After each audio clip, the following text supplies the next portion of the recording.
మరి దేవుని మహాకృపను బట్టి, దేవుడు మనకి ఇచ్చిన ఈ మంచి అవకాశమును బట్టి, ఈ మంచి సమయమును బట్టి దేవునికి మహిమ కలుగును గాక. రెండు చేతుల పైకి చెప్తామా? మంచిది పిల్లలారా, పరిశుద్ధ గ్రంథంలో నుంచి దేవుని వాక్యం మనం చదువుకుందాము.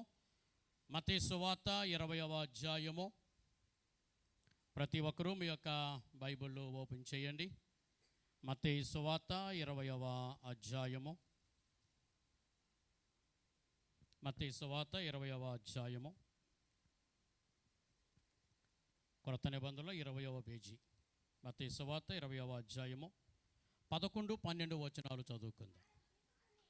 వారది తీసుకొని చివర వచ్చిన వీరు 1 గంట మాత్రమే పని చేసినను, పగలంతయు కష్టపడి ఎండ బాధ సహించిన మాతో వారిని సమానము చేసితివే అని ఆ ఇంటి యజమానుని మీద సనుగుకొనిరి. దేని మేము చెప్పండి పిల్లలారా, శ్రద్ధగా వినండి దేవుని వాక్యమును. ఒక యజమాని ఉన్నాడు. అతనికి ఒక ద్రాక్ష తోట ఉన్నది. ఆ ద్రాక్ష తోటలో పని చేయుటకు పనివారు కావాలి. ఆ యజమాని ఉదయము 6 గంటలకు వారి ఊర్లో ఉన్నటువంటి సెంటర్లోనికి వెళ్ళాడు. ఆ సెంటర్లో కొంతమంది పనివారు యజమాని కంటికి కనిపించారు. అప్పుడు యజమాని వారితో చెప్పాడు, మీరు వెళ్ళి నా పొలంలో పని చేయండి, సాయంత్రం వరకు మీరు నా పొలంలో పని చేయండి, నేను మీకు 1 దేనారము కూలి ఇస్తాను అని వారితో ఒడంబడిక చేసుకున్నాడు యజమాని. ఆ పనివారు సరైన ఒప్పుకున్నారు. యజమాని యొక్క పొలంలోనికి వెళ్ళారు, ద్రాక్ష తోటలోనికి వెళ్ళారు. ఉదయము 6 గంటల నుండి ఆ ద్రాక్ష తోటలో ఆ పనివారు పని చేస్తూ ఉన్నారు. ఈ లోపున ఉదయం 9 అయ్యింది. యజమాని తన పొలంలోనికి వెళుతూ ఉన్నాడు. మార్గ మధ్యములో కొంతమంది వ్యక్తులు, వారు కూడా పనివారే, యజమాని కంటికి కనిపించారు. ఆ యజమాని తన వాహనమును ఆపి ఆ పనివారితో చెప్పాడు, మీరు వెళ్ళి నా పొలంలో పని చేయండి, మీకు ఏది న్యాయమో ఆ కూలి నేను మీకు ఇస్తాను అని చెప్పన్నాడు.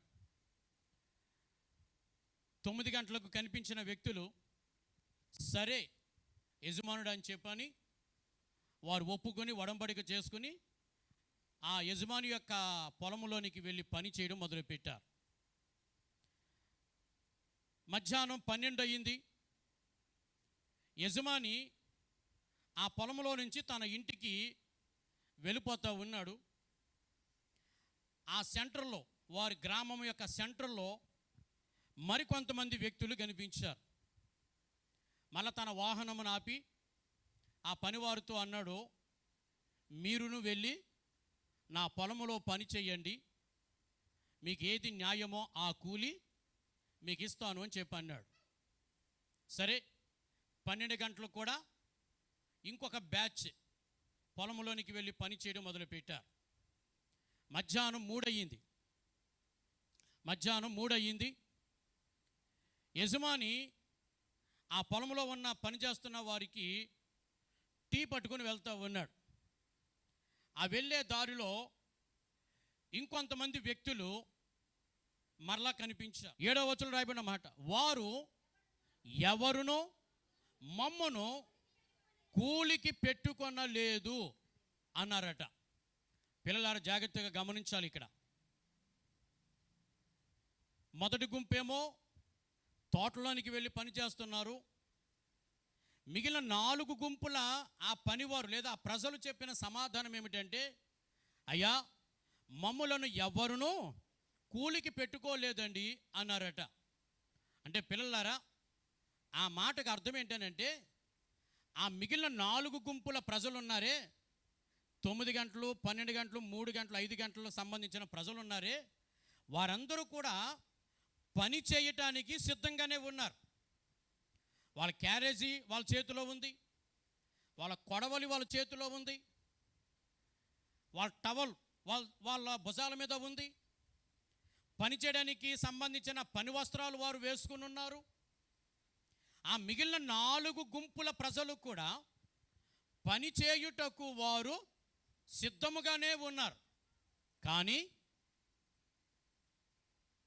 పని చేయటానికి అవకాశము వారికి రాలేదు.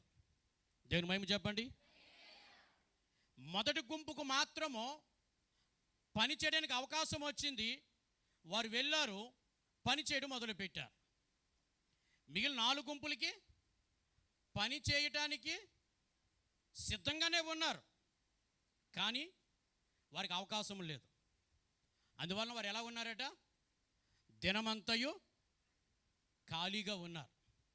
తమ సమయాన్ని, తమ టాలెంట్ని, తమ శక్తిని, తమ బలాన్ని వారి దినమంతా కూడా ఖాళీగా ఉంచేశారు. ఎందుకని? ఎవరునూ వారిని పనిలో పెట్టుకోలేదు. పిల్లలారా, ఈరోజు జ్ఞాపకం చేసుకుందాం. ఆ ద్రాక్ష తోట యజమాని యేసు ప్రభు, ఆ ద్రాక్ష తోట దేవుని సంఘము. ఆ పొలం ఏంటండి? దేవుని సంఘము. దేవుని సంఘము. ఆ ద్రాక్ష తోటలో దేవుడు నన్ను నిన్ను నియమించాడు. ఆమె చెప్పండి గట్టిగా. నన్ను నిన్ను దేవుడు ఏం చేశాడు? నియమించాడు. ఈరోజున దేవుడు మనకైతే అవకాశం ఇచ్చాడు. ఆమె చెప్దామా? మనకైతే దేవుడు ఏమిచ్చాడు? అవకాశం ఇచ్చాడు. దేవుని మందిరములో ప్రవేశించడానికి అవకాశం ఇచ్చాడు. దేవుని ద్రాక్ష తోటలోనికి వెళ్ళటానికి అవకాశం ఇచ్చాడు. దేవుని పొలములో ఉండటానికి దేవుడు మనకు అవకాశం ఇచ్చాడు. ఉదయం 6 గంటలకు ఒక గుంపు ప్రజలతో ఒడంబడిక చేసుకుని ఏం చేశాడు యజమాని? వారిని తన తోటలో పని చేయడానికి పంపించినట్లుగా. పిల్లలారా, దేవుడు నాకు నీకు దేవుని సన్నిధిలో సమీపించడానికి, దేవుని మందిరములో దేవుని ఆరాధించడానికి, దేవుణ్ణి నమ్ముకొనుటకు, దేవుని పిల్లలముగా జీవించడానికి, దేవుణ్ణి ఆరాధించడానికి, దేవుని గురించిన సత్యమును తెలుసుకోవడానికి దేవుడైతే మనకు అవకాశం ఇచ్చారు. గట్టిగా 2 చేతుల పైకి చెప్పండి. ఈ లోకంలో చాలామంది ఉన్నారు అవకాశం లేకుండా ఉన్నవారు. సత్యాన్ని తెలుసుకోవాలి అని అనుకుంటున్నారు, కానీ అవకాశం లేదు. ఏమండి, దేవుని పిల్లలారా, చాలామందికి అవకాశం లేక దేవుని దగ్గర రాలేకపోతున్నారు. దేవుడంటే ఇష్టమే, దేవుడంటే ప్రేమే, దేవుణ్ణి ఆరాధించాలి, దేవుని కొరకు బ్రతకాలి అనేటటువంటి ఆలోచన కలిగిన మనుషులు ఎంతోమంది ఉన్నారు. కానీ రకరకాల పరిస్థితులు వారిని దేవుని యొద్దకు రానివ్వకుండా ఆటంకపరిచేస్తున్నాయి. పిల్లలు చాలామందికి దేవుని నమ్ముకోవడానికి అవకాశం లేదు, చర్చికి రావడానికి అవకాశం లేదు, ప్రార్థన చేసుకోవడానికి అవకాశం లేదు. చాలామంది దేవుని కొరకు ప్రకటించడానికి అవకాశం లేదు, పాట పాడడానికి అవకాశం లేదు. దేవుని పిల్లలుగా జీవించడానికి చాలామందికి ఈ లోకంలో అవకాశం లేని వ్యక్తులు ఎంతోమంది ఉన్నారు.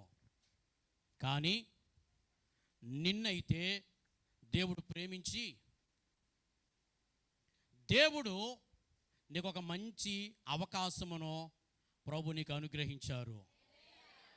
దేవుని వాక్యంలో ఒక మాట ఇలా చదవండి. యోహాను రాసిన సువార్త 15వ అధ్యాయము. యోహాను రాసిన సువార్త 15వ అధ్యాయము 19వ వచనం చదువుదాం. మీరు లోక సంబంధులైన ఎడల లోకము తన వారిని స్నేహించును, అయితే మీరు లోక సంబంధులు కారు. ఈ మాట గమనించండి. నేను మిమ్మును లోకములో నుండి ఏర్పరుచుకొంటిని. గట్టిగా రెండు చేతులు పైకెత్తి దేవుని స్తుతించే ప్రతిసారి రెండు చేతులు పైకెత్తి దేవుని స్తుతించాలి ఎప్పుడుని. చెప్పండి గట్టిగా. అది దేవుని స్తుతించే విధానం. పిల్లలారా, ప్రభు అంటున్నారు, నేను మిమ్మును లోకములో నుండి ఏర్పరచుకొంటిని. నీవు నేను లోకంలో ఉన్నవాళ్ళం.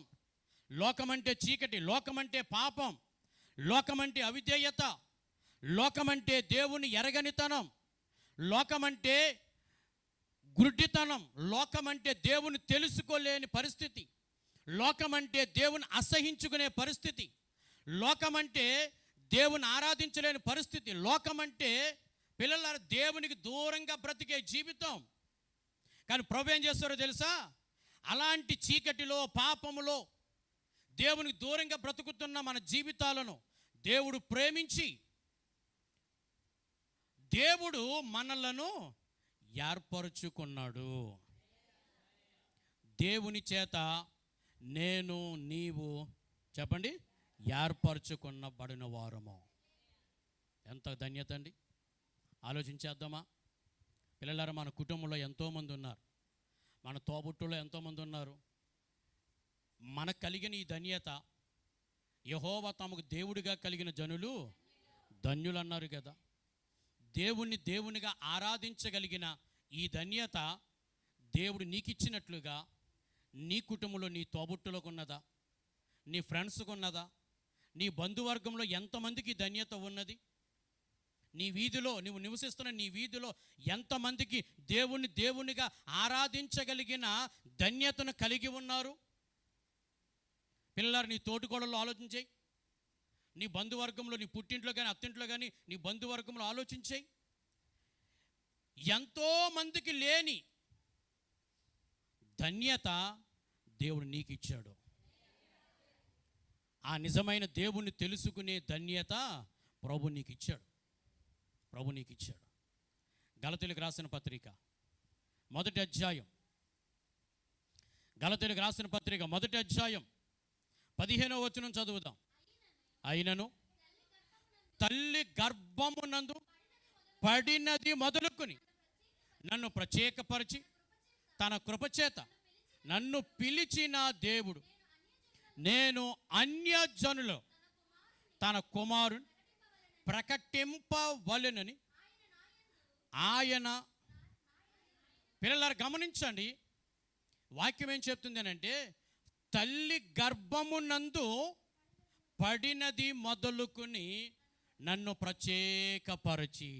పిల్లలారా వినండి, బాధ కలిగినా నమ్మకంగా ఉండాలి, ఇబ్బంది కలిగినా నమ్మకంగా ఉండాలి, ఎన్ని శ్రమలు నిన్ను చుట్టుముట్టినా నువ్వు నమ్మకంగా ఉండాలి.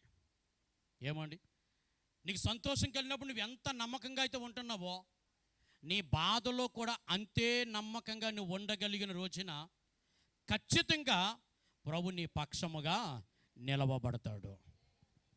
రైట్. మొదటి మాట ఏమిటంటే, దేవుని పిల్లలు నమ్మకస్తులుగా ఉండాలి. ఉదయం 6 గంటలకు వెళ్ళారు వారు, సాయంత్రం 6 గంటల దాకా పనిచేశారు. ఆ పగలంతా ఎండ బాధనంతా కూడా వారు సహించారు. ఎండ సహించారు, బాధను సహించారు. అయినా సరే వారు ఏం చేశారనంటే, యజమాని మమ్మల్ని ప్రేమించి తన పొలములో పని చేయడానికి మాకు అవకాశం ఇచ్చాడు. మాలాంటి వాళ్ళు ఎంతోమంది పని లేక ఖాళీగా ఉన్నారు. వారికంటే మేము ధన్యులం. ఎందుకు ధన్యులం అనంటే, అది మా గొప్పతనం కాదు, మాకు మమ్మలను నమ్మి మాకు పని అప్పగించాడే ఆ యజమానిని బట్టి మేము ధన్యులం.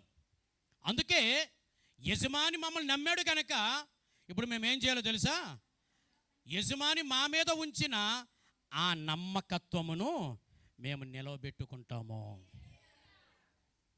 అది పిల్లలారా, ప్రభుని నమ్మాడు. తల్లి కడుపులో ఉన్నప్పుడే ప్రభుని ఏర్పాటు చేసుకున్నాడట. మంచి తెలియదు నీకు, చెడు తెలియదు నీకు, ఏమండి?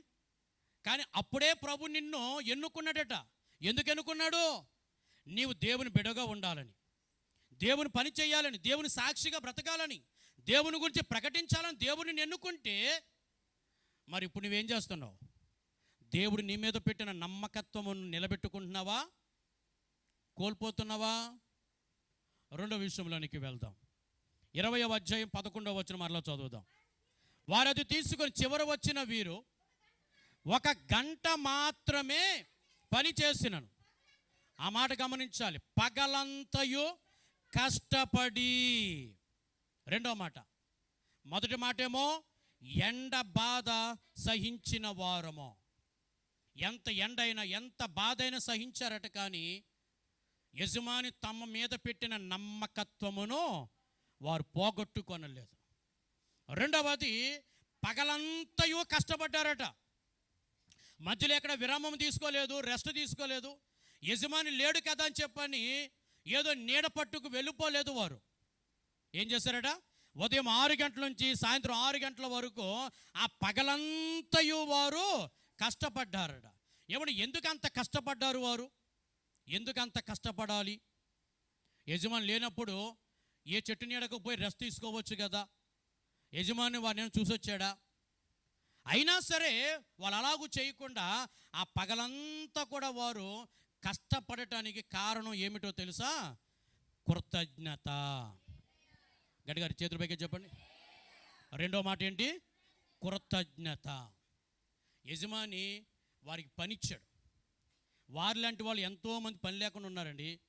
వారి కంటి ముందే 9 గంటలకి కొంతమంది వచ్చారు, 12 గంటలకు కొంతమంది వచ్చారు, 3 గంటలకు కొంతమంది వచ్చారు, 5 గంటలకు కొంతమంది వచ్చారు. ఒకవేళ యజమాని కనుక వారిని పని ఇవ్వకపోతే వారి పరిస్థితి ఏంటి? ఆ రోజంతా వారు ఖాళీగా ఉండడమే కదా. సరే 6 గంటలకు వీళ్ళు వచ్చారు, వీళ్ళకు కూడా యజమాని పని ఇవ్వకపోతే ఆ రోజంతా కూడా వీరు ఖాళీగా ఉండడమే కదా. ఖాళీగా ఉంటే ఆ దినమునకు ధ్యానారం సంపాదన వరకు వస్తుందా? రాదు కదా. సంపాదన లేకపోతే వారి కుటుంబము పోషింపబడదు కదా. ఏమండి పిల్లలారా, యజమాని వారిని నమ్మి తన పొలములో పని చేయడానికి యజమాని వారికి అవకాశం ఇచ్చాడు గనక ఈ పనివారు యజమాని పట్ల ఏం చేస్తున్నారట? కృతజ్ఞత కలిగి జీవించుచున్నారు. వారు పగలంతా కష్టపడి పనిచేయడానికి కారణం ఏంటంటే యజమాని పట్ల కృతజ్ఞత. దేవుని పిల్లలకు కృతజ్ఞత ఉండాలి. మనం ఏం కలిగి ఉండాలి? మళ్ళా చెప్పండి, ఏం కలిగి ఉండాలి? మొదటిది ఏం కలిగి ఉండాలి? నమ్మకత్వమును కలిగి ఉండాలి. రెండవది ఏం కలిగి ఉండాలి? కృతజ్ఞత కలిగి ఉండాలి. ప్రభువులకు చెప్పారు. దశలోనికలు రాసిన మొదటి పత్రిక 5వ అధ్యాయం 18వ వచనంలో ప్రభువులకు చెప్పారు. 5వ అధ్యాయం 18వ వచనం, ప్రతి విషయమునందును కృతజ్ఞతాస్తుతులు చెల్లించుడి. ఎలాగు చేయుట? యేసు క్రీస్తునందు మీ విషయంలో దేవుని చిత్తమో. ఏంటి దేవుని చిత్తమో? కృతజ్ఞతాస్తుతులు చెల్లించుట దేవుని చిత్తమో. ప్రతి విషయమునందు మనం ఏం చేయాలట? కృతజ్ఞతాస్తుతులు చెల్లించాలి. అది మేలైనది కీడైనా, అది బాధ అయినా సంతోషమైనా, అది ఆరోగ్యమైన అనారోగ్యమైన, అది అవమానమైన అది ఘనత అయినా ఏం చేయాలట? మనము కృతజ్ఞతాస్తుతులు చెల్లించాలి. ఏమంటే మేలు కలిగినప్పుడేమో బుడగలాగా ఉబ్బిపోయి, కీడు కలిగినప్పుడేమో ఆ బుడకి చిన్న కన్నం పెడితే తుస్సుమని గాలంతో పోయినట్టు. పిల్లలారా, అది క్రైస్తవ జీవితం కాదు. అది దేవుని పిల్లలు అలాగున ఉండడం దేవుడు కోరుకునేది కాదు. దేవుడు ఏమంటున్నాడు? మీ విషయంలో దేవుని చిత్తం ఒకటి ఉంది. ఏంటా దేవుని చిత్తమో? ప్రతి విషయమునందు మీరేం చేయాలి?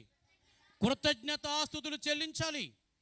ఇందా మనం చదువుకున్నాడు 36వ కీర్తనలో, 136వ కీర్తన మొదటి 4 వచనాలు ఎంత అద్భుతంగా వ్రాయబడి ఉన్నాయండి. 136వ కీర్తన, యెహోవా దయాళుడు, ఆయనకు కృతజ్ఞతాస్తుతులు చెల్లించుడి, ఆయన కృప నిరంతరం ఉండును. దేవదేవునికి కృతజ్ఞతాస్తుతులు చెల్లించుడి, ఆయన కృప నిరంతరం ఉండును. ప్రభునకు కృతజ్ఞతాస్తుతులు చెల్లించుడి, ఆయన కృప నిరంతరం ఉండును. ఆయన ఒక్కడే మహాశ్చర్య కార్యములు చేయువాడు. ఆయన కృప. మన దేవుడు ఎవరు అని అంటే ఆయన దయాళుడు, దయ కలిగిన వాడు, దయ చూపుచున్నవాడు. మన దేవుడు ఎవరు అని అంటే ఆయన దేవదేవుడు. ఏమండి? దేవదేవుడు. ఆయన ఎవరు అని అంటే ప్రభువులకు ప్రభువు, రాజులకు రాజు. పిల్లలారా, ఆయన ఎవరు అనంటే ఆయన ఒక్కడే మహా ఆశ్చర్య కార్యములు జరిగించువాడు. ఆయన ఎవరు అని అంటే నిత్యము నీ పైన కృప చూపగలిగిన దేవుడు ఆయన. అందువల్ల నువ్వేం చేయాలో తెలుసా? దేవునికి కృతజ్ఞతాస్తుతులు చెల్లించాలి. ప్రభు అంటున్నారు, ఆయన చేసిన ఉపకారములో దేనిని మరువకము. ఏమండి? దేవుడు చేసిన ఉపకారములో దేనిని మర్చిపోకూడదు. దేవుడు చేసిన ఉపకారములు మాత్రమే కాదు, మనుషులు చేసిన ఉపకారములు కూడా మర్చిపోకూడదు. నువ్వు కృతజ్ఞత కలిగి జీవిస్తే నీ జీవితంలో దేవుడు అనేకమైన ఆశ్చర్య కార్యములను దేవుడు జరిగిస్తాడు. ఏమండి? పరిశుద్ధ గ్రంథంలో ఒక రోజున ప్రభు దగ్గరికి కొన్ని వేల మంది ప్రజలు వచ్చారట. కొన్ని వేల మంది. 2 సందర్భాలు రాయబడి ఉంటాయి. ఒకసారి ఆయన 5 రొట్టెలు 2 చేపలు పంచిపెట్టినట్లుగా 5,000 మందికి. రెండవ సందర్భంలో 7 రొట్టెలు కొన్ని చిన్న చేపలు అని అంటాడు. 4,000 మంది పురుషులు భుజించిరి అని అంటాడు. అక్కడ రాయబడిన మాట ఏమిటంటే మత్తయి సువార్త 15వ అధ్యాయము 36వ వచనంలో ఆ 7 రొట్టెలను ఆ చేపలను తన చేతుల్లోని తీసుకొని ఏం చేశారటైనా కృతజ్ఞతాస్తుతులు చెల్లించి వారికిచ్చెను. అప్పుడు వారు ఆ ప్రజలకు పంచిపెట్టగా ఆ వచ్చిన ప్రజలట కడుపు నిండా తృప్తిగా ఆహారం భుజించారట. ఆమెను చెప్తాం గట్టిగా. ఎన్ని రొట్టెలు అవి? 7 రొట్టెలు. 5 రొట్టెల సందర్భం వేరు, ఇది 7 రొట్టెల సందర్భం. 7 రొట్టెలండి, ఇంకొన్ని చేపలు. ఎంతమంది ఆకలిని తీర్చగలవు? ఏమంటే ఎంతమంది ఆకలిని తీర్చగలవు?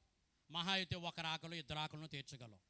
కానీ ఎప్పుడైతే యేసు ప్రభు ఆ రొట్టెలను బట్టి ఆ చేపలను బట్టి కృతజ్ఞతాస్తుతులు చెల్లించారో అప్పుడు ఆ రొట్టెలు ఆ చేపలు కొన్ని వేల మంది ఆకలిని తీర్చగలిగినయి.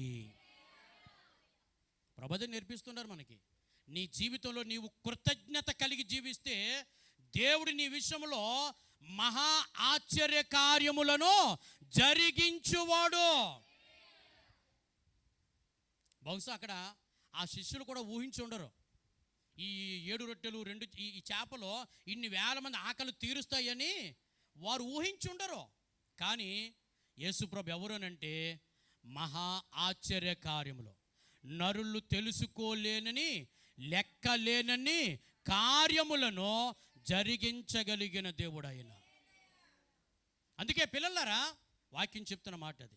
నువ్వెప్పుడైతే దేవునికి కృతజ్ఞతాస్తుతులు చెల్లించడం నేర్చుకుంటావో అప్పుడు దేవుడు నీ జీవితంలో కూడా అనేకమైన అద్భుతమైన కార్యాలు, ఆశ్చర్య కార్యములు దేవుడు జరిగిస్తూ ఉంటాడు. మత్తయి సువార్త 27వ అధ్యాయంలో, మత్తయి సువార్త 26వ అధ్యాయం 27వ వచనం, 26వ అధ్యాయం 27వ వచనం. ఆయన ఒక గిన్నె పట్టుకొని కృతజ్ఞతాస్తుతులు చెల్లించి వారికిచ్చి, ఇది నా రక్తము, దీన్ని తీసుకొని త్రాగుడి అని ప్రభు తన శిష్యులతో చెబుతున్నారు. ప్రభు బల సమీపించే సందర్భం, ఒక రొట్టెను పట్టుకున్నారు, ఏమన్నా కృతజ్ఞతాస్తుతులు చెల్లించారు. ఒక గిన్నె పట్టుకున్నారు, కృతజ్ఞతాస్తుతులు చెల్లించారు. తన శిష్యులతో చెప్తున్నారు, ఇది నా శరీరం, తీసుకొని తినండి, ఇది నా రక్తమో, తీసుకొని త్రాగండి. ఎప్పుడైతే పిల్లలారా ఆ రొట్టెను బట్టి, ఆ ద్రాక్షారసమును బట్టి, ప్రభు శరీరమును బట్టి, ప్రభు రక్తమును బట్టి ప్రభువు కృతజ్ఞతాస్తుతులు చెల్లించారో అప్పుడు ఆ ప్రభు శరీరము, అప్పుడు ఆ ప్రభు రక్తము ఈ ప్రపంచములో ఉన్న ప్రతి మనుష్యుని వాని వాని పాపముల నుండి కడుగగలిగిన ఒక శక్తివంతమైన ఆయుధముగా మార్చబడినది. వాక్యం అంటుంది, యేసు రక్తము ప్రతి పాపమును కడుగును. అదేనా చెప్పబడింది మాట? యేసు రక్తము ఎన్ని పాపాలు కడిగిద్దట? ప్రతి పాపమును కడుగును. ఎందుకు కడుగుతుంది? ఆ యేసు రక్తమును బట్టి యేసు ప్రభు ఏం చేశారంటే కృతజ్ఞతాస్తుతులు చెల్లించారు. కృతజ్ఞతాస్తుతులు చెల్లించడం వలన ఆ యేసు రక్తములో ఉన్నటువంటి అద్భుతమైన శక్తి ఒక మనిషిలో ఎన్ని పాపములున్నా, ఆ పాపములు ఎంత భయంకరమైనవైనా, అవి ఎంత ఘోరమైనవైనా సరే, యేసు రక్తము ప్రతి మనిషిని పరిశుద్ధుడిగా మార్చగలుగుచున్నది. నన్ను పరిశుద్ధునిగా మార్చింది ఆ యేసు రక్తమే. నిన్ను కూడా పరిశుద్ధురాలుగా పరిశుద్ధునిగా మార్చింది ఆ యేసు రక్తమే. పిల్లలారా, కృతజ్ఞతాస్తుతులకు ఉన్నటువంటి పవర్ అది. దేవుని వాక్యం ఇంకో మాట చదవండి. యెషయా గ్రంథము 38వ అధ్యాయం 18వ వచనం. 38వ అధ్యాయం 18వ వచనం. పాతాళమున నీకు స్తుతి కలగదు, మృతి నీకు కృతజ్ఞతాస్తుతులు చెల్లింపదు. పాతాళమున నీకు స్తుతి కలగదు. ఏమండి? ఒకటి పరలోకము, రెండవది పాతాళం. వెళితే పరలోకానికి వెళ్తావు, లేకపోతే ఎక్కడికి వెళ్తావు? పాతాళానికి వెళ్తావు. అంతే.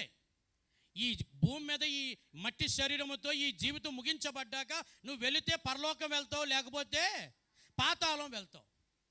మరి పరలోకం ఎవరు వెళ్తారు, పాతాళం ఎవరు వెళ్తారు అని అంటే వాక్యం అంటుంది, పాతాళంలో ఏముండదట? స్తుతి ఉండదట. ఏ స్తుతి? కృతజ్ఞతాస్తుతి ఉండదు. పాతాళంలో ఏముండదట? కృతజ్ఞతాస్తుతి ఉండదు. మృతి ఏమన్నాడు? నీకు కృతజ్ఞతాస్తుతులు చెల్లు. పాతాళంలో కృతజ్ఞతాస్తుతులు ఉండవండి. భూమి మీద ఉండగా నీ జీవితంలో నీ బ్రతుకులో నీవు కృతజ్ఞత అనేది లేకుండా నువ్వు బ్రతుకుతూ ఉంటే ఏమండి? నువ్వు ఎక్కడికి వెళ్తావు? పాతాళానికి వెళ్ళటానికి నీకు ఎక్కువ అవకాశములు ఉంటాయి. ఎందుకని? పాతాళంలో ఏమి లేదట? కృతజ్ఞతాస్తుతులే. కానీ పరలోకంలో కృతజ్ఞతాస్తుతులు ఉన్నవి. ఇక్కడ కృతజ్ఞతలు చెల్లించడం, కృతజ్ఞత కలిగి జీవించడం, కృతజ్ఞత జీవితాన్ని జీవించడం నేర్చుకోవాలి. ఈ లోకంలోట ఏమంటే చాలా తరాలు ఉన్నాయి. అందులో ఒక తరం ఏంటనంటే కృతజ్ఞత లేని తరమట. ఏ తరం ఇది? కృతజ్ఞత లేని తరమట. కన్నులు నెత్తుకొచ్చిన తరమట. ఎక్కడికి వస్తాయి కన్నులు? కన్నులు ఉండవలసిన ప్లేసులో ఉంటే మన నడవడిక కరెక్ట్గా ఉంటుంది. కన్నులు నెత్తుకొస్తే ఇక నీకు ముందేం కనబడదుగా. కన్నులు నెత్తుకొచ్చిన తరం ఉందట. దేవుని ఎరగని తరం ఉందట. తల్లిని దూషించే తరం ఉందట. అలాగే ఇంకో తరం ఏంటనంటే కృతజ్ఞత లేని తరమట. వారి బ్రతుకులు ఏముండదట? ఉండదట. మేలు పొందుకోవడమే తప్ప కృతజ్ఞత మాత్రం ఉండదట. ఒక రోజున ప్రభు దగ్గరికి 10 మంది వ్యక్తులు వచ్చారు, కుష్ఠరోగంతో ఉన్నారు. దేవుడు 10 మందిని స్వస్థపరిచాడు. కానీ ఒక్కడు మాత్రమే దేవునికి కృతజ్ఞతలు చెల్లించాడట. మరి మిగిలిన 9 మంది ఏ తరం అది? కృతజ్ఞత లేని తరము. పిల్లలారా, మీకు జ్ఞాపకం చేస్తూ ఉన్నాను ఈ మధ్య సాయంకాల సమయంలో, నువ్వు కృతజ్ఞత కలిగిన తరమా, కృతజ్ఞత చూపించలేని తరమా? మేలును బట్టి నువ్వు జ్ఞాపకం చేసుకునే తరమా, మేలును మర్చిపోయే తరమా? ఏ తరంలో నీవు ఉన్నావు? కృతజ్ఞత చూపించే బ్రతుకు కలిగి ఉన్నావా? కృతజ్ఞత చూపించలేని కొంతమంది మేలు పొందుకోవడమే తప్ప ఏం చూపించరట? కృతజ్ఞత చూపించరట. ఏమండి? కృతజ్ఞత చూపించరట. అవసరం వచ్చింది అనుకోండి, అడు తిరుగుతారు, ఇటు తిరుగుతారు, బతిమాలుతారు, కాళ్ళ వేళ్ళ పడతారు, అవసరం తీరాక ఏం చేస్తారు? మర్చిపోతారు, పట్టించుకోరు. ఏమండి? పట్టించుకోరు. నువ్వెవడవో నాకు తెలియదు అన్నట్లుగా ప్రవర్తిస్తూ ఉంటారు. జాగ్రత్త. నీవు కృతజ్ఞత కలిగి ఉండాలి. దేవుని పట్ల కృతజ్ఞత ఉండాలి. సాటి వ్యక్తి పట్ల కృతజ్ఞత ఉండాలి. నీ తోటి విశ్వాసి పట్ల నీకు కృతజ్ఞత ఉండాలి. సేవకుని పట్ల కృతజ్ఞత ఉండాలి. ఏమండి? ఎవరైనా నీకు ఉపకారం చేశారనుకోండి, వారిని నువ్వు బ్రతికినంత కాలము నీ జ్ఞాపకములో ఉంచుకోవాలి. మేలు పొందుకున్న తర్వాత మర్చిపోవడం కాదండి, మర్చిపోవడం కాదు. పిల్లలారా, కృతజ్ఞత లేని వారు దేవునికి నచ్చదు. దేవుడు వారిని ఎక్కడికి పంపిస్తానంటున్నాడు? పాతాళంలోని పంపిస్తాడట. రైట్, 3వ మాటలోనికి వెళ్దాం. రండి, 3వ మాట మత్తయి సువార్త 20వ అధ్యాయం 11వ వచనం మరలా చదువుదాం. వారది తీసుకొని చివర వచ్చిన వీరు 1 గంట మాత్రమే పని చేసిన.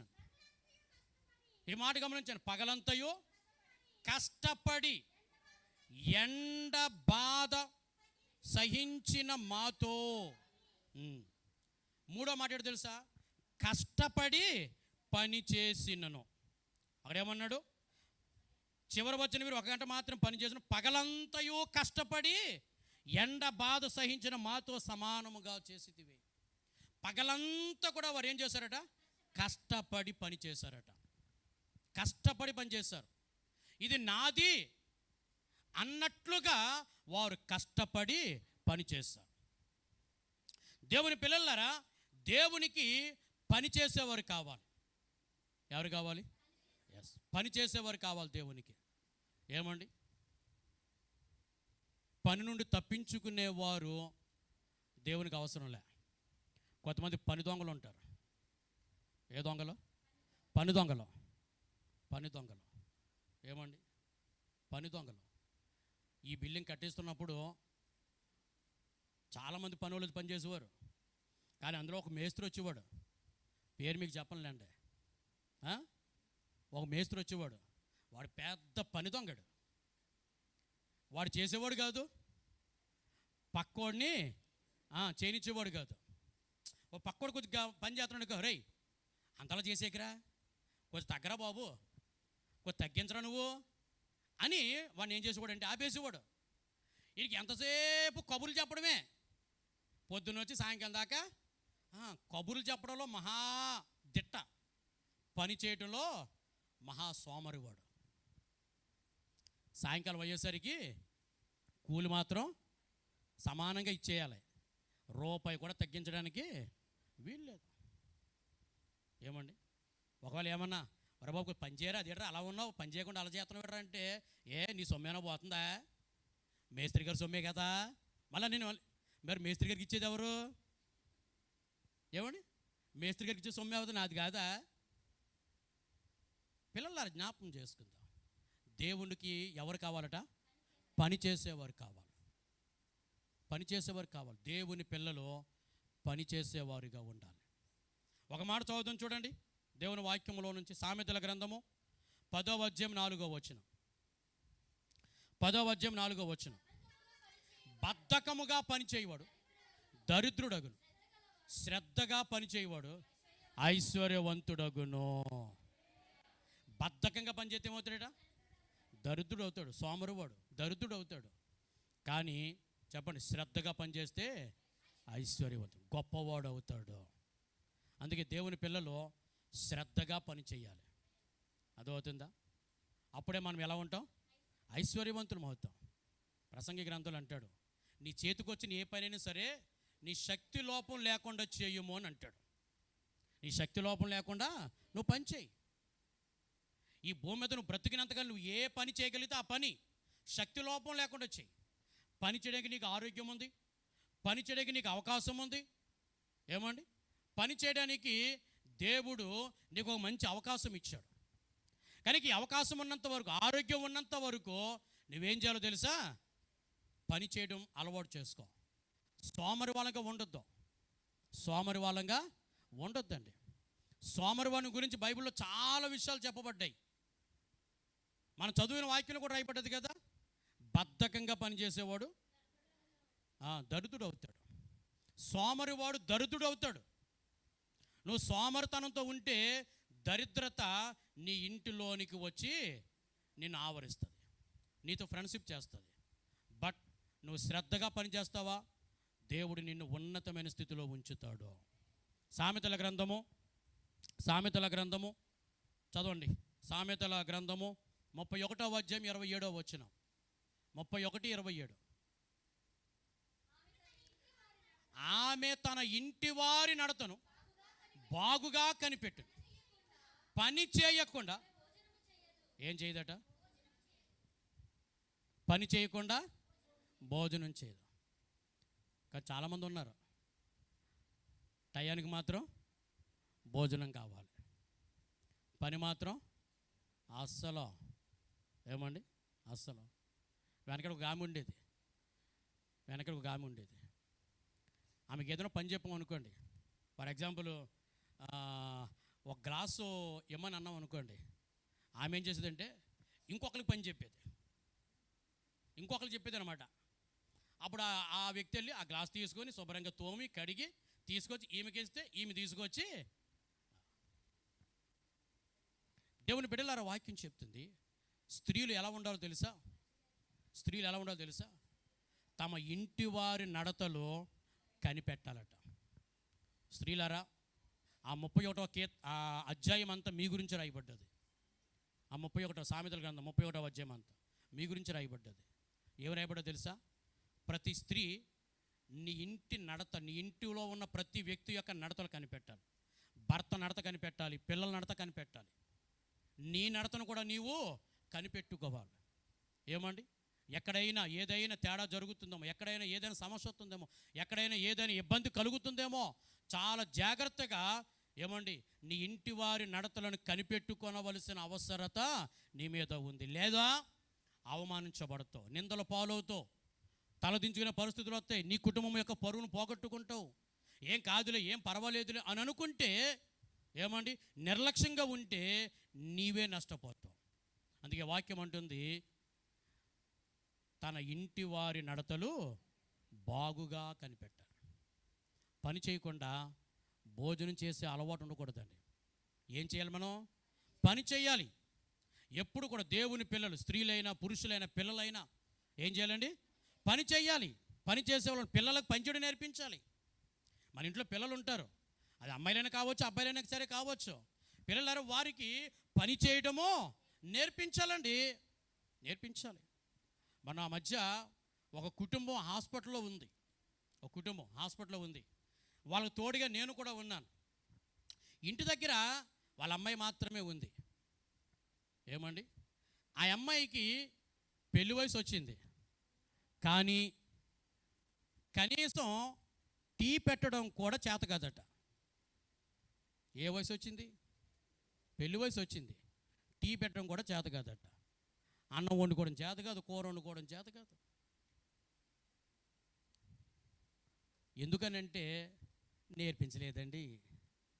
ఏం చేయలేదట? నేనే చేసుకుంటానండి. మళ్ళీ పెద్ద స్టైల్గా ఆ మాటలు మళ్ళా పిల్లలు జ్ఞాపకం చేస్తాను. నీ పిల్లలకు ఏమి నేర్పాలి తెలుసా? పని చేయడం నేర్పించు. ప్రతి ఒక్కరూ ఒక వయసు వచ్చాక ఖచ్చితంగా పని చేయాలిగా, నేర్చుకోవాలిగా, చేయాలిగా. లేకపోతే పెళ్లి చేసాక నీ కూతురు పని చేయాలి అక్కర్లేదా? కొడుకు పని చేయాలి అక్కర్లేదా? ఏమంటే ఇంకోవాడు ఎంతకాలం వచ్చినా సరే కూర్చోబెట్టి మేపుతావాడిని, కొడుకు నాన్న కూతురు నాన్న మేపం కదా. ఏం చేయాలి? ఒక వయసు వచ్చాక వాళ్ళు పని చేయాలి కదా. అందుకే నువ్వేం చేయాలి తెలుసా? చిన్నప్పటి నుంచి ఆ పిల్లలకు పని చేయడం నేర్పించాలి. పని ఒక అలవాటు అయిపోవాలి ప్రతి వ్యక్తికి. పని చేయడంలో బద్ధకస్తులముగా మనము ఉండకూడదు. మత్తయి సువార్త 9వ అధ్యాయం 37వ వచనం. 9:37 మత్తయి సువార్త.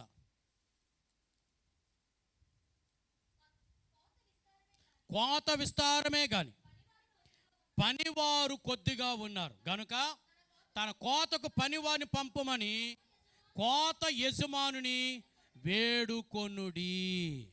ఆమెన్ చెప్పండి. పిల్లల లోకంలో విస్తారమైన కోత ఉంది. ఎంత కోత? నశించిపోతున్న వాళ్ళు ఎంతోమంది ఉన్నారు, రక్షించబడిన వారు చాలా తక్కువ మంది ఉన్నారు. పిల్లలారా, వాక్యం ఏం చెప్తున్నానంటే కోతకు పనివారు కావాలి, కోతకు పనివారు కావాలి.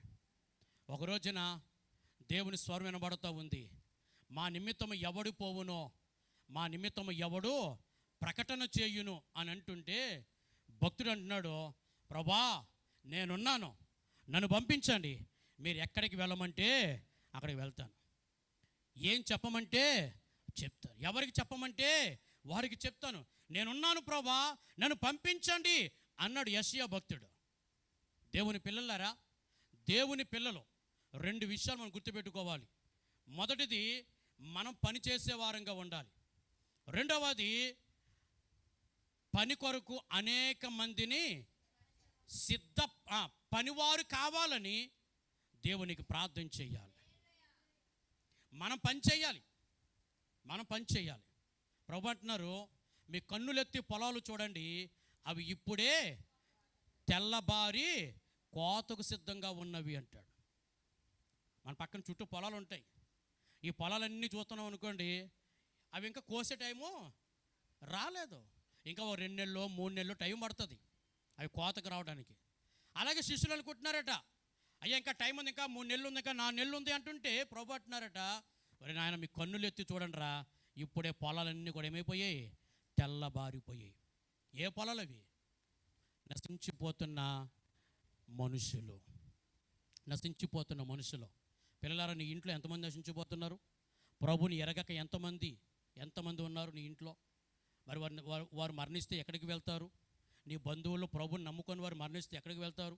నీ ఫ్రెండ్స్లో ప్రభుని నమ్ముకొని వారు మరణిస్తే ఎక్కడికి వెళ్తారు? ఏమంటే మరి వారి రక్షణ గురించిన బాధ్యత ఎవరిది తెలుసా? నీ మీదే ఉంది. నీకు సంబంధించిన వారందరి రక్షణ బాధ్యత నీ మీదనే ఉంది. అందుకని దేవుని పిల్లలు ఎలా ఉండాలి అంటే పని చేసేవారుగా ఉండాలి. చెప్పండి, ఎలా ఉండాలి? పని చేయాలి. దేవుని పిల్లలు పని చేసేవారుగా ఉండాలి, కష్టపడాలి, పని చేయాలండి. దేవుని కొరకు కొన్ని ఆత్మలు సంపాదించాలి. నీ సాయశక్తుల ప్రభు కొరకు కొన్ని ఆత్మలు నీవు సంపాదించాలి. ఎవరెలా పోతే నాకెందుకులే అన్నట్లుగా ఉండకూడదు. రండి చివరిగా 4వ మాటలోనికి వెళ్దాము. మత్తయి సువార్త 20వ అధ్యాయం 12వ వచనం, 11, 12 వచనం చివరి మాట చదువుదాము.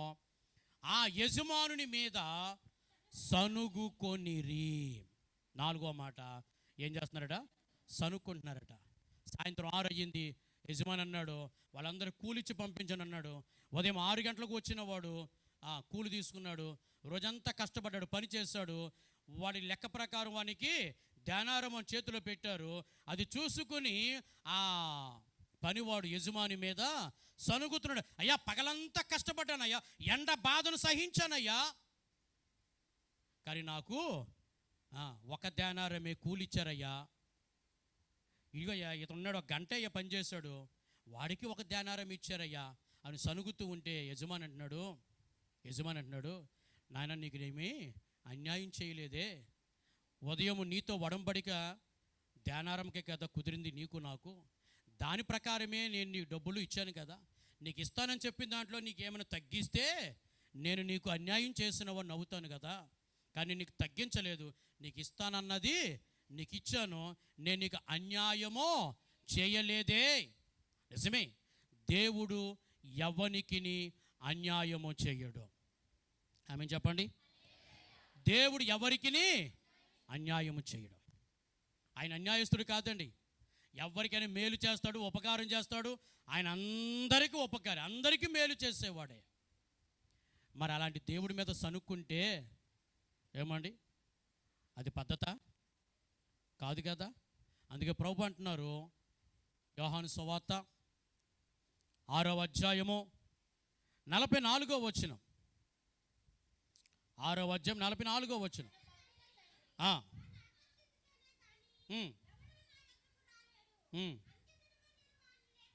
స్తోత్రం. దేవుని పిల్లలారా, ప్రభు చెప్తున్నటువంటి మాట ఏమిటనంటే ప్రభు చెప్తున్నటువంటి మాట ఏమిటనంటే వాక్యం ఇలా సెలవిస్తూ ఉంది, మీలో మీరు ఎవరునో సనుగకుడి అంటున్నాడు ఆయన. ఏం చేయకూడదట? సనుగకుడి. సనుగకుడి. దేవుని బిడ్డలారా, అనేక మంది 43వ వచనం రాయబడ్డది. అందుకు యేసు, మీలో మీరు సనుగ కొనకుడి. ఏం చేయకూడదట? సనుక్కోవద్దు. దేవుని పిల్లలు సనుగుకునేవారుగా ఉండకూడదు. నీకు తెలుసా, సనుగుడు అనేది పెద్ద జబ్బు. సనుగుడు అనేది అన్ని జబ్బులకు తల్లి వంటిది. అన్ని జబ్బులకు తల్లి వంటిది సనుగుడు. అసలు అన్ని జబ్బులకు మూలం సనుగుడేనండి. సనుగుడులో నుంచే జబ్బులన్నీ స్టార్ట్ అవుతాయి. ఎప్పుడైతే నీలో సనుగుడు అనేది మొదలైందో, ఏమండి, సౌండ్ అనేది మొదలైందో, ఇక నీ శరీరం లోపల రకరకాల ప్రక్రియలు జరుగుతూ ఉంటాయి. నీకు విస్తారమైన మాటలు వచ్చేస్తాయి, రకరకాల తలంపులు వస్తాయి, నిద్ర పట్టదు, ఎక్కలేని ఆలోచనలన్నీ వచ్చేస్తూ ఉంటాయి. ఏమండి, మనశ్శాంతి ఉండదు, సంతోషంగా ఉండలేవు, ఎవరిని పడితే వాళ్ళు ఏదో మాట అనేస్తూ ఉంటావు. దీని అంతకు మూలం ఏంటనుకుంటున్నావు? సనుగుడు. నీలో మొదలైంది అనుకోండి, అది నిన్ను కాల్చేస్తుంది. నీ ఇంట్లో నీ భర్తని, నీ పిల్లల్ని కాల్చేస్తుంది. నీ కుటుంబంలో మనశ్శాంతి లేకుండా చేస్తుంది. నీ బ్రతుకులో మనశ్శాంతి లేకుండా చేస్తుంది. అందుకే ప్రభువు అంటున్నారు, మీలో మీరు సనుగకుడి. ఫస్ట్ నీలో సనుగుడు రానివ్వకు. నీలో సనుగుడు వచ్చిందో అది నీ కుటుంబంలోనే పాకిద్ది. ఆ తర్వాత అది ఒక చోటు నుంచి ఇంకో చోటికి అలా పాక్కుంటూ అది సంఘంలోనూ పాకిద్ది, విశ్వాసుల మీదకు పాకిద్ది, సేవకుడి మీద పాకిద్ది, ఫైనల్గా అది దేవుడి మీదకును పాకుతుంది. అందుకే పిల్లలారు మీకు జ్ఞాపకం చేస్తున్నాను, మీలో మీరు సనుగకుడి. ప్రభు అంటారు, ఆ దినాల్లో అనేక మంది సనిగి సంహారకుని చేత మరణించిరి అని రాస్తాడు కొరింథీ పత్రికలో. సనిగిన వారందరూ కూడా సంహరింపబడ్డారట. మోషే అహరోన్ల మీద సనిగినటువంటి, ఏమండి, దేవుని బిడ్డలారా, మిరియాము కుష్టి వ్యాధితో నింపబడిపోయింది. మోషే అహరోన్ల మీద సనిగినటువంటి 250 మందిని అగ్ని దిగి వచ్చి కాల్చేసిందట. దేవుని పిల్లలారా, 4 కుటుంబాల మనుషులను భూమట నెరలు విడిచి మింగేసిందట. సనుగుడు జీవితాన్ని కలిగిన వారి మీదకి దేవుడట వ్యాధిని పంపిస్తే 24,000 మంది వ్యాధి చేత చచ్చిపోయారట. వీళ్ళందరి మీదకి ఉగ్రత ఎందుకు వచ్చిందంటారు? చెప్పండి, ఎందుకు వచ్చింది? సనుగుడి మీద. సనుగుడు కారణం. అది దేవుడి మీద సనిగిన శాపమే, అది నీ తోటి వ్యక్తుల మీద సనిగినను శాపమే. సనుగుడే పెద్ద శాపం. అది నీలోనికి వచ్చిందా, అది నిన్ను కాల్చేస్తుంది, అది నీ జీవితాన్ని నాశనం చేస్తుంది. నిన్ను బట్టి దేవుని బిడ్డలారా మొత్తం ఒక పెద్ద శాపాన్ని తీసుకుని వస్తుంది. అందుకే ప్రభు చెప్తున్నారు, మీలో మీరు, చెప్పండి, మీలో మీరు సనుగకుడి. దేవుడు ఎవ్వనికి అన్యాయం చేసేవాడు కాదు. మోకరించని ప్రార్థన చేసుకుందాం.